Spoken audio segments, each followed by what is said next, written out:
Hey everybody, Dan here with Pain Free You. Today's topic is going to be, what do I need to figure out? Alright, so get to that in a minute. A little bit noisy, leaf blowers, dogs barking. Heard a siren off in the distance. But you know what? I'm still thrilled to be outside. Get some fresh air. Breathe in the peace. Exhale the noise.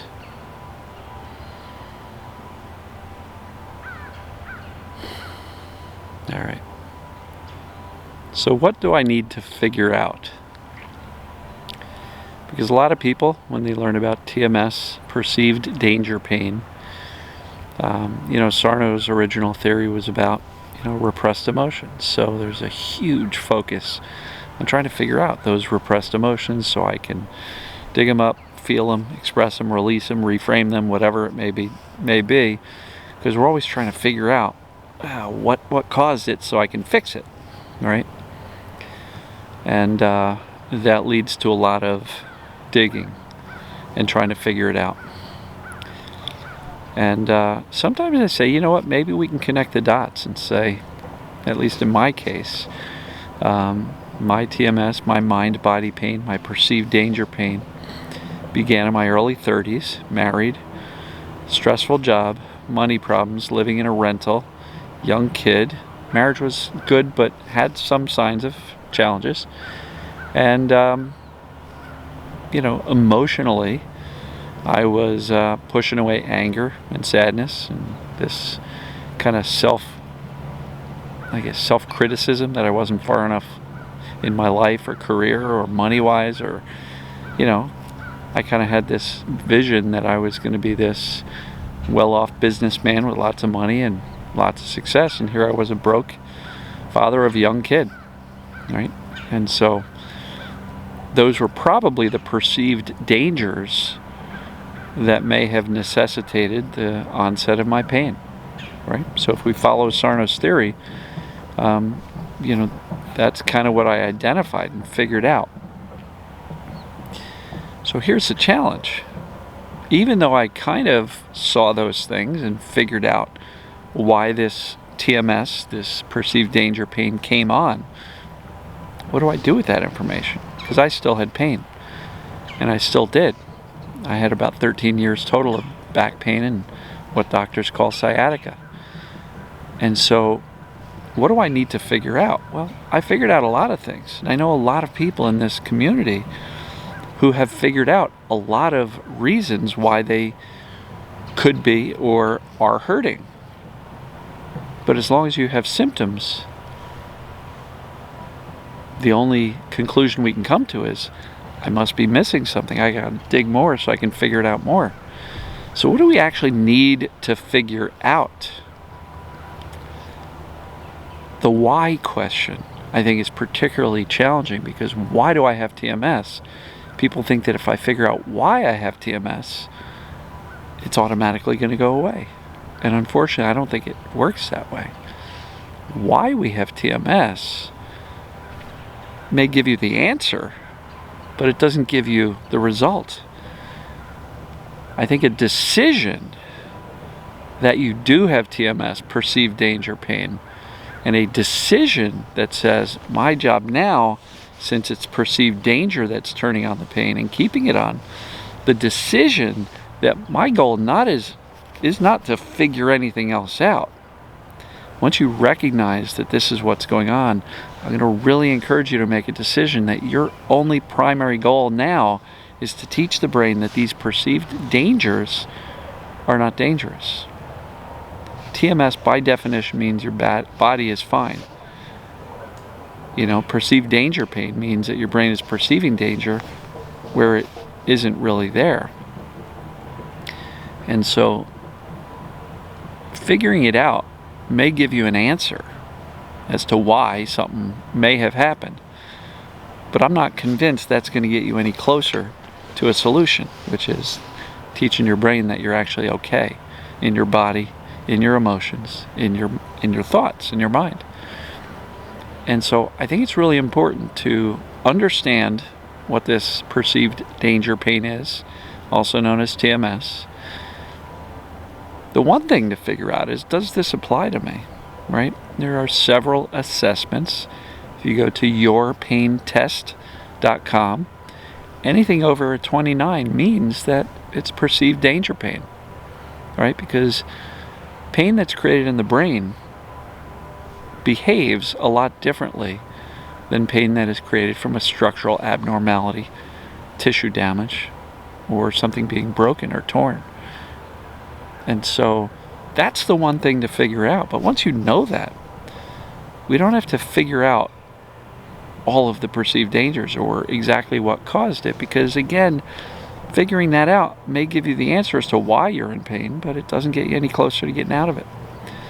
So figure out, yes, I do have TMS, perceived danger pain, mind-body syndrome, whatever acronym you want to use, and then make a decision to say, that's it. That's the only thing that makes sense. Now my only job is to teach or sell or convince my brain, my subconscious brain, that I'm not in danger. Emotionally, by feeling the emotions. Physically, by kind of gradually easing into activity again, by throwing away your devices and creams and lotions and cancel your chiropractor appointments and physical therapy and acupuncture, because all that does is keep you focused on the body, and we know that this stuff means the body's already okay. Make a decision to teach the brain that we're okay by not taking your own fearful, catastrophic thinking so seriously. Teach our brain that we're okay by not freaking out as much and calmly reassuring ourselves that we're actually safe, that we're okay. And then teach the brain that we're okay by shifting our attention back to living life, having some fun. You know, this is a fairly simple concept, which admittedly is challenging and difficult to implement, but I don't think we need to figure anything out. I know people who have been stuck for years trying to figure this stuff out, and as long as they have symptoms, they're convinced, I'm missing something, I gotta figure something out, I gotta dig more, I gotta figure it out, and if I don't figure it out, I'm gonna be stuck. And they can tangle themselves up in knots and completely ignore the fact that the solution, in my opinion, is all about teaching the brain that we're safe.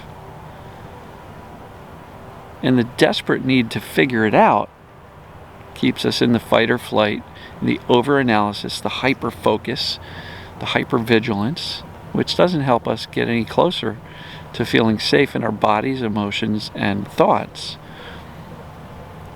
So the only thing you have to figure out, in my opinion, is that yes, this stuff applies to me.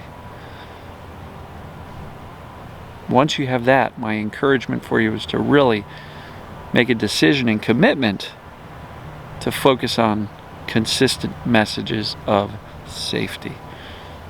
And if you search my YouTube channel for consistent messages of safety, 24 examples, or even just search Google, consistent messages of safety, 24 examples, you'll find my video on that.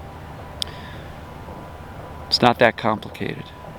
So one thing to figure out, does this apply to me? Most likely it does. And then stop trying to figure stuff out, because that'll just keep you looking in the wrong direction, trying to find out the why. Why am I this? Why am I that? Why? And as long as you're focusing on why and figuring it out, you're ignoring the real task at hand, which is teaching your brain and your subconscious part of the brain that you're safe, so that it can make a different decision and turn off the pain. Because if the brain perceives safety, there's no need for pain. Pain is simply a warning signal. It is not a reliable indicator of the condition of the body. So I hope this makes sense. I hope this resonates with you. And if you're spending an awful lot of time trying to figure stuff out, whether that be through journaling, psychotherapy, past trauma work, trying to figure out how do you fix yourself in the moment, if you're looking at what's wrong with me so I can fix that, if you're looking at what things trigger me so I can stop those triggering activities, if you can stop trying to figure stuff out, just know that this is what's going on, and then decide to focus on safety, living your life, having some fun, teaching your brain through consistent messages of safety that your body is okay, your emotions are actually safe and you're allowed to feel them, that your thinking does not have to be taken seriously, and we can kind of let some of those thoughts go. That's the solution. Focus towards the solution once you have figured out that this mind-body perceived danger pain is the cause of it. The rest of the stuff to figure out what childhood experience in 3rd grade caused all this pain later, even if you could find some event in your past that was very traumatic, what do we do with that? We still have to teach the brain that we're safe in the moment. So just figure out enough to know that this makes sense for me, and then move on to teaching your brain you're safe. I don't think we have to figure out all the past stuff. I don't think we have to figure out every single thing and every detail about why we're in this situation. Do I have perceived danger pain, aka TMS? Great decision. I'm going to focus on safety. See how that goes for you for a while. Searching for answers will give you an answer, but it doesn't give you the solution. Focus on the decision that you need to make and the action you need to take based on that decision, which is teaching yourself safety, and you're going to get to the end of this journey a lot faster. So I love you guys and gals. Hope this made sense. Comment below. Let me know what you think, and we'll see you tomorrow. Love you.